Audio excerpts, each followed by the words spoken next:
2016 West Coast Conference champions.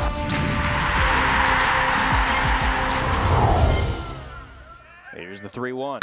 Fly ball to left field. That's going to chase Rosso back, looking back, and it's gone! A walk-off two-run home run by Tate Budnick, and the Pilots win it. A towering fly ball that just kept carrying over the head of Brett Rosso in left field, and the Pilots will win it 4-2. They take the series 2-1. They've won a series for the first time against St. Mary's since 2012. That ball just kept carrying, and it sailed over the left field wall. Tate Budnick mobbed as his teammates carry him all the way out to third base, and the Pilots get the 4-2 victory.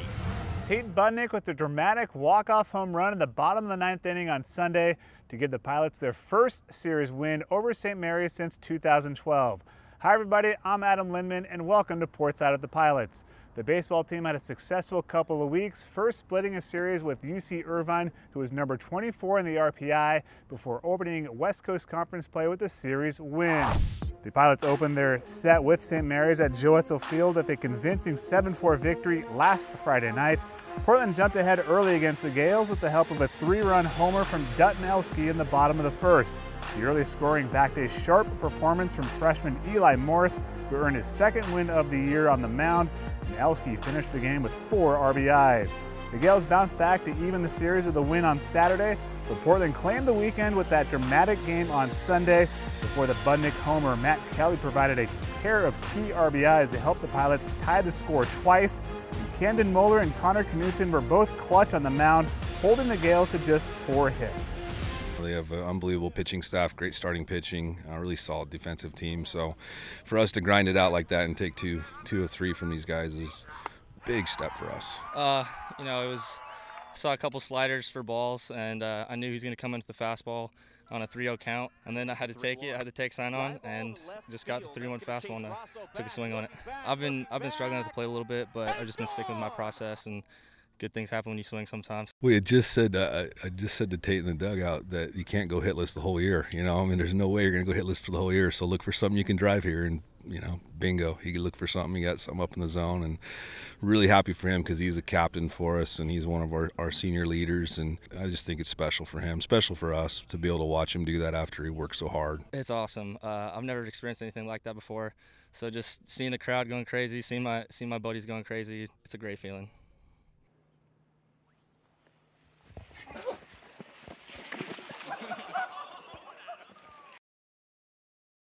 The Pilots remain at home this weekend for another crucial West Coast Conference series as the San Francisco Dons visit the Bluff.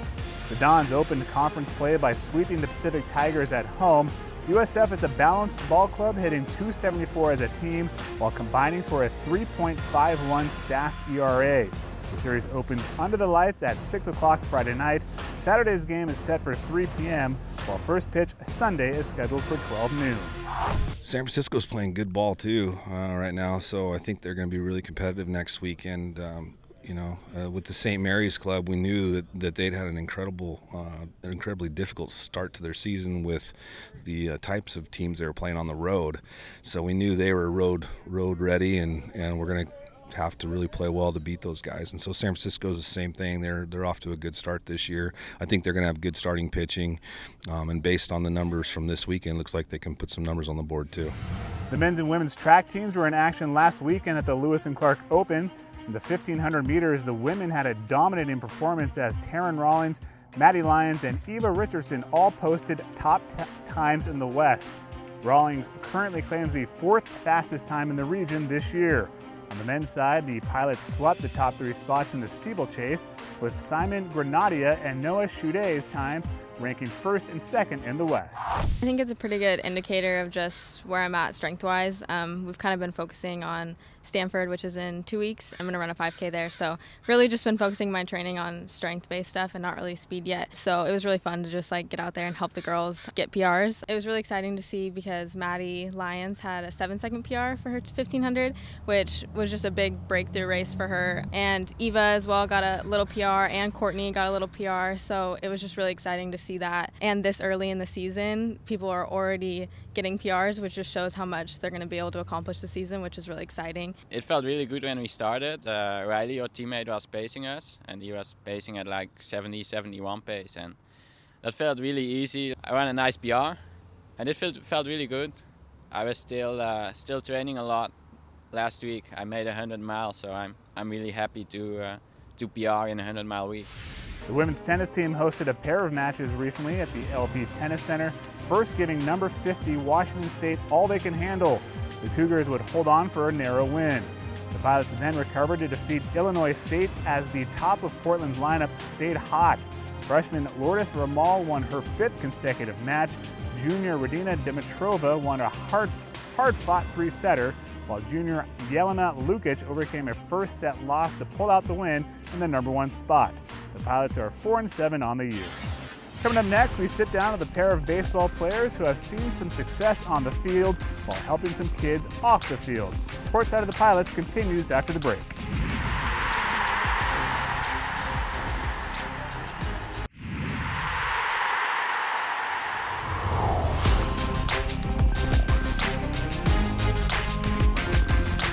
Joined now by a pair of juniors from the baseball team, Matt Kelly, infielder, pitcher Cameron Richmond. Thanks for joining us today, guys. Yeah, thanks for having us.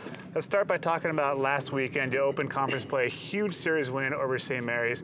Matt, you had 2 crucial RBIs in that Sunday win to set up the walk-off finish. How important was it for you guys to open conference on a positive note? I mean, it's always huge when you can start off conference on the right foot, and against a good team like that, you know, they're always projected to finish in the top 4, and that's our goal every year, is to finish in the top 4 of conference and make it to that tournament at the end of the year. So it was really important for us to kind of set the tone and have some momentum going to next week and the rest of conference. And specifically that Sunday game, you had 2 RBIs, Budnick with the walk-off. What was the feeling with the team after that game? It was good. It was something that I don't know if we've really had as a team yet. Like, we've really shared that kind of feeling. Just a huge team win. I think that everyone just did their job, did what was needed to be done, and did what they were called upon to do. Camden threw a great game. I mean, our defense played really well, and I think it all just kind of came together for the first time, really, like the best it has on that day.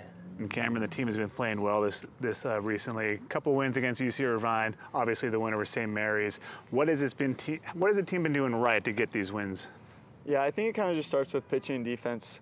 When we do those things really well, when we get a quality start like we have been from our starting pitchers, it's been really big, and the offense all year has been just putting up big numbers. So it takes a lot of the pressure off the pitchers getting that done. And yeah, so as long as all 3 facets of the game are working well like that, we have a really good shot to win every day. And it's the 3rd year of the Coach Loomis era. Matt, talk about how it's going so far, and how you like Coach Loomis, and also maybe some team goals for you guys this year. I think Coach Loomis has done a really good job just getting to know the guys and understanding what our strengths are and areas we need to improve on each year. And, you know, I think that us as players have fit in really well with the coaching staff, and Loomis particularly, he understands us as players, and he understands players individually, I think, and that's what makes him a great coach for us. We got a lot of different personalities on the team, and so it's important to have a coach that can do that. And you guys have played 20 of your first 23 games right here at Joe Etzel Field. Cameron, how nice has it been to play at home? It's been really nice. Having the home fans out there cheering us on the whole time has been really nice. And just the comfort level, able to, when we were practicing on the field and we get to play on the same field over and over again, we can get really comfortable and in a really good rhythm to start the season. So hopefully when we do go on the road in a couple of weeks, we can take that momentum with us and keep things rolling. You guys are both juniors, been here for a few years, established veterans at this point. Has your role on the team changed much, Matt?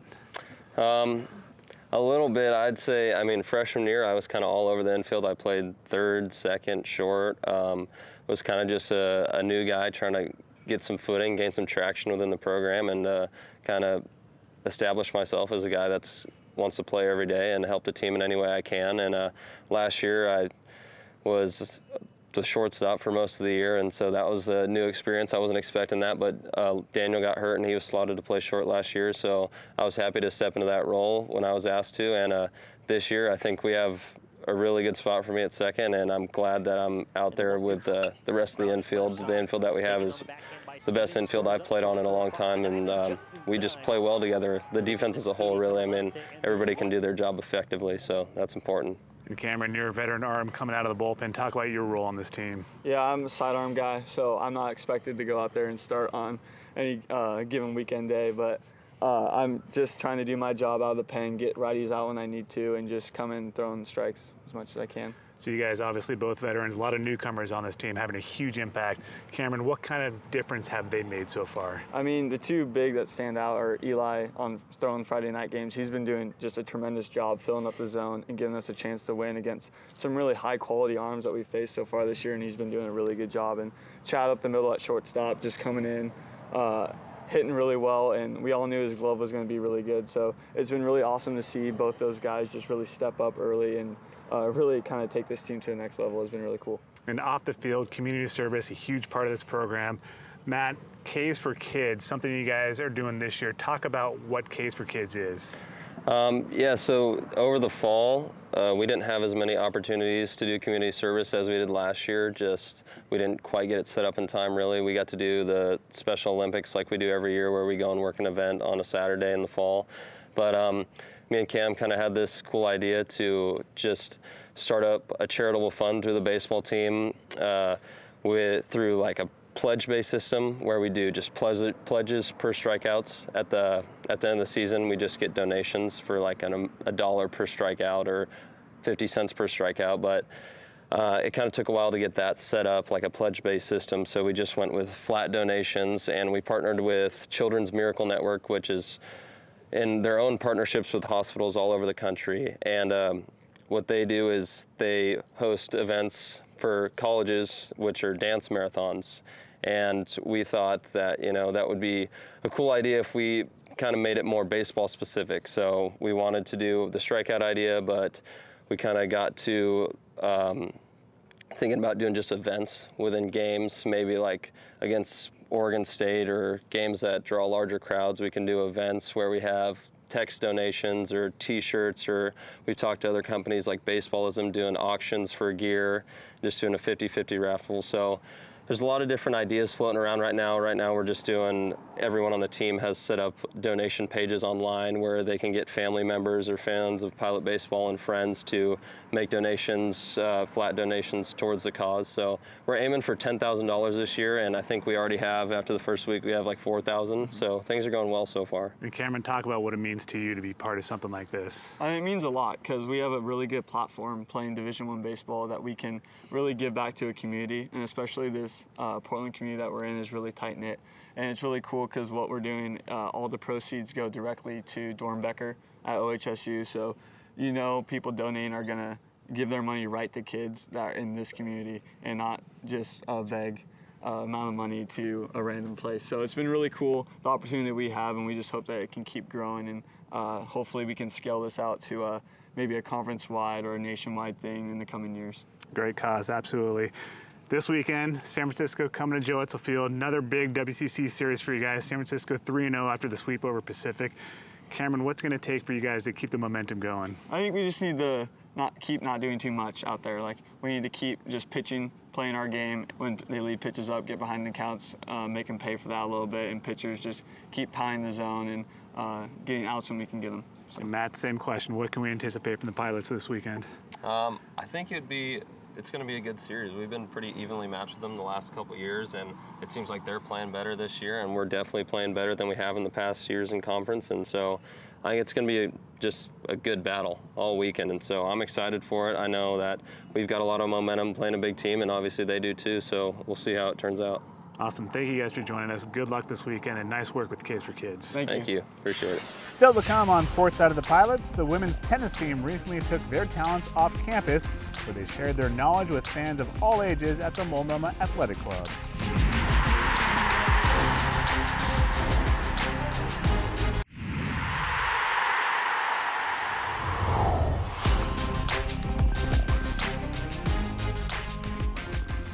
Last week, the women's tennis team held a training session at the Multnomah Athletic Club, allowing tennis fans of all ages the chance to experience first-hand collegiate tennis. The Pilots held a meet and greet, and they passed on some of their tennis expertise.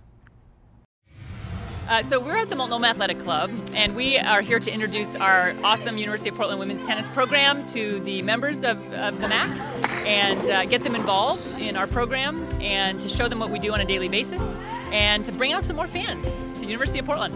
It's actually really fun, and I think it's great because it's really important to spread tennis all over the country because it's such an amazing sport, and yeah, it's just really fun to play with different people. Oh, it's great for the community, and it's great for the juniors that are trying to come up through the ranks playing here. And Susie's always had a really good relationship with the MAC and the community, so we respect her program. And it's like going to the office when you get out on the court and she's coaching you. You've got a job to do, you know what it is, you don't mess around, you're serious, and she instills kind of a pride of the game of tennis, the love of being out there, and is just very encouraging to anyone, whatever their ability is. Always gives us things to work on. I leave the court and have things written down on my hand to do. So this is fun. Everyone's really enjoying themselves. Yeah, it's just important to have the local support of tennis enthusiasts, and that's why we're here. And with a new facility coming in next year, we'd like to bring more people out and get some more fan support. Yeah, I mean, I have a big family. I have 3 brothers, and tennis, it's a family sport. You know, everyone can play. There's no age to play tennis. They're an amazing group of young women. They're not only great athletes, but they're great students. They're ambassadors for the University of Portland. I can trust them to share their story with everyone and know that everything will be appropriate. They're just a really fine group of young women.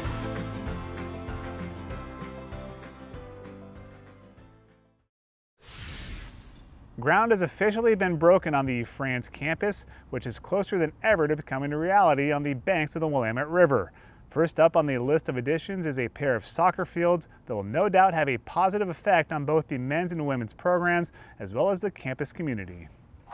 We're fortunate enough to already have what we feel is the best facility in the country, and to now be able to add 2 more soccer fields to our university's campus is pretty special. It's going to give us the opportunity to not only host more camps, whether that's youth national teams, full national teams, not only from the United States but across the world.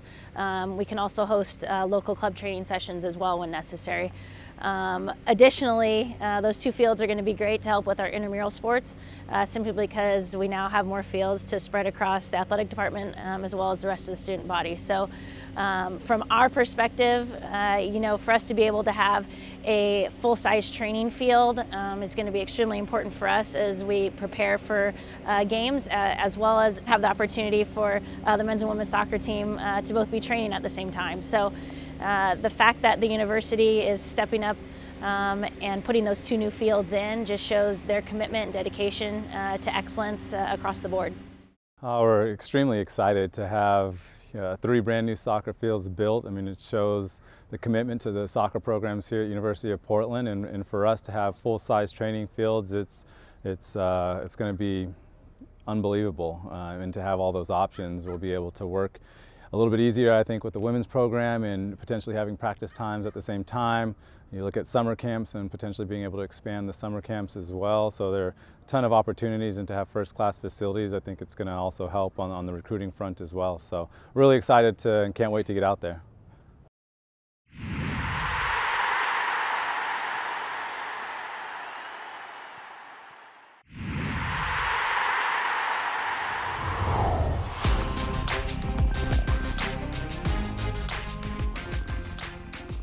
Mark your calendars, because April 4th and 5th is being called Pilots Give, which is the University of Portland's first ever university-wide day of giving.